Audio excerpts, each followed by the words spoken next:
Нэгдүгээрт хүүхэд гэж хэлж уриалдагч. Хүүхэд хамгийн эрүүл аюулгүй байх орчин бүртээ бэртэл гэмтэл авч шарах шаналлыг амсаж байна. Хамгийн сүүлийн харамсалтай жишээ.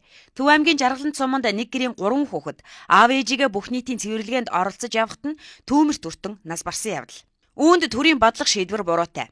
Амралтын өдрөөр аав ээжтэйгээ байх ёстой хүүхдүүдийг гэртэн цоожлуулан бүх нийтийн цэвэрлэгээ хийлгсэн хуулиас давсан журмаар хүүхдийн эрхийг зөрчсөн жишээ. Зарим хуулиас давсан дүрм журмууд байж байна. Жишээлх юм бол нийслэлийн иргэдийн төлөвлөлт хурлын гарсан тогтоох шийдвэрүүд бол одоо байна шүү дээ. Одоо бүх нийтийн цэвэрлэгээх хөдөө орон нутгийн хүмүүсийн тавьж байгаа гомдол санал бол юу байна гэдэг. Ерөөсөө амралтын өдрүүдээр ажиллуулж байна. Дуудаж байна. Эсвэл амралтын өдрүүдээр хурж ирүүлээд юу эхлэж байна. Тэмцээн уралдаан зохион байгуулж байна. Тэгээ хүүхдтэй ерөөсөө гэр бүлдээ зарцуулах цаг ерөөсөө байхгүй байна. Энд юу хэн хохирч байна гэхэл эцэст хүүхд хохирч байгаа. Хүүхэд үл хайхрагдах төрөө албаагч нь хүүхдээ үл хайхарч байна. Яг тэр одоо нөхцөл байдалд хүргэж байгаа хүмүүс нь юу байна гэдэг тэгэхээр удирдлагууд байна. Тэгэхээр гаргаж байгаа одоо шийдвэрээ тухайн бүх одоо зохион байгуулж байгаа ажил дээрээ хийхдээ тухайн хүүхдийн аюулгүй байдлыг хангаач.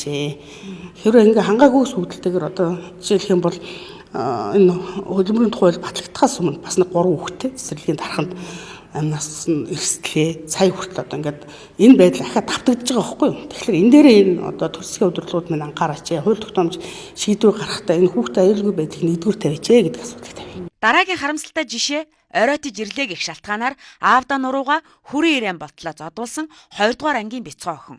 Аав ээжээ сонгож төрдөггүй алаг үрсэ араатнаас дор яргалдаг хүн дүрснүүдээс хүүхдийг хамгаалах үүрэг эргэн тойронд нь байгаа бүх томчуудад бий. Насан турсан хүн бүр хүүхдийн өөр хүлээгч. Энэ юу хэлж ийнэ гэхлээр эцэг их ах トゥ хамаатан сад хүндлэнгийн насан турсан хүн бүр хүүхдийн үүрэг хүлээж байгаа. Энэ ямар үүрэг вэ гэхлээр хамгаалах үүрэг хүлээж байгаа. Урдсан сэргийлэх. Зөвхөн эцэг их гэдээ бид хайж болохгүй. Зарим тохиолдолд хүүхдийг эцэг ихээс нь хүртэл хамгаалах шаардлага гардаг. Тэгэхээр эцэг одоо хүүхэд бол эцэг ихээ сонгож төрдөг. Эцэг их нь ямар ч одоо эмгэгтэй байж болно, зуршилтай байж болно. Тэгэхээр энийг бол яах вэ гэвэл өнөөдөр хүүхэд хамгааллын тухай хуулиар нийгмийн ажил илрүүлж явах хэрэгтэй.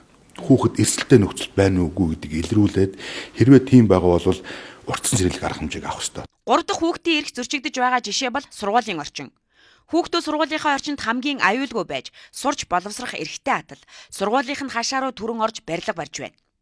Сүхбаатар дүүргийн 6 дугаар сургуулийн хүүхдүүд ямар ч хөдөлмөрийн аюулгүй байдал хангаагүй барилгын ажлаас олж дээрээс нь юм унах, цаашлаад авзаг трейд компани стандартгүй баригдаж байгаа энэ барилга 15 давхар хүртлээр баригдвал багангийн хүүхдүүд байгалийн нар салхи үзэхгүй хичээлийн танхимууд нь хаагдаж эрхэм зөрчигдөхөр байна. Манай хүүхдийн 4-р анги бас 6-р ангиас сурдаг 2 хүүхдтэй. Тэгээд энэ нэг ямар ч хөдөлмөр хамгаалал байхгүй. Яг хүүхдүүд энэгээр нь гүйж тоглоно, явна, бүр ингэ дээгүүр нь хүртэл ингэ 2-3-аараа гүйлддэг гэж байгаа байхгүй. Тэгээд ямар ч хөдөлмөр хамгаалалтын тийм нэг юу байхгүйгээр баригдаж байгаа. Аюулгүй байдал хангаагүйгээр баригдаж байгаа. Энэ байлгаа бол одоо сургуулийн орчинд нийцгүйгээр болсон барилга байгаа. Одоо ингэ дээд орны төмөрнүүд нь ондмоноод одоо эрсдэлтэй хашаанд бүр нэвтрээд оролцсон байна. Тэгээ барилгын зай хэмжээ бол одоо 50 м-ийг ярьдаг үстэй. Тэр чинь өндөр өсгөө бол энэ сургууль ингээд ерөөсө нарч үсэхгүй доогоор ерөөсө эрсдэлтэй орчин амьдарч байгаа хүүхдүүд явж байна. Хүүхдийн аюулгүй орчныг л хангана. Нэгдүгээр хангаж өгмөр. Энийг одоо болиулаад тийм ээ. Энд чинь сургууль чинь бас хүүхдүүдтэй 2 дахь гэр орно л болно шүү дээ. Энд чинь тий их эзэг бүх хүмүүс чинь л өөр хүүхдээ даатгаад байж байгаа. Орчныг ингээ хаагаа хайчихлаар ямар болиг байхад. Энийг л болиулж байгаа. Зөвшөөрөл суусууд нь энийг татгалзаад энийг болиулж л өгмөр байна. Энэ мэтээр хүүхдүүд хамгийн аюулгүй байх орчин бүртээ эрхээ хасуулж амь нас эрүүл мэндээрээ хохирч байна. Хүүхэд нэгдүгээр хүн бүр хүүхэд хамгаалагч, хүн бүр насан турсан хүн бүр хүүхдийн үүрэг хүлээгч гэдгээ ойлгооч. Энийг түгээе, дэлгэрүүлээ хүүхд багчуудаа өнөөдөр бүгдээрээ нийлж ягаад хамтдаа хамгаалъя гэдэг. Ийм одоо зүйлийг хэлмээр байна. Тэгэхээр хүүхэд эндж байгаа нь үнэхээр харамсалтай. Монгол улсын одоо ингээ статистикийг харах юм бол хүүхэд өнөөдөр ослоор амнаас алдж, зам тээврийн ослоор амнаас алдж байна. Гэмт хэргийн улмаас амнаас алдж, бэлгийн хүчирхлийн хохирогч болж байна. Энэ бол үнэхээр амар тоогод. Жил бүр энэ маань өсөд яваад байгаа. Тэгэхээр энэ дээр бид нар дөрвтэй арга хэмжээ авах хэрэгтэй. энэ дээр тусгаалan одоо бодлого гаргадаг юм уу, хэрэгжүүлдэг юм уу, ийм хэрэгцээ шаардлага байгаа.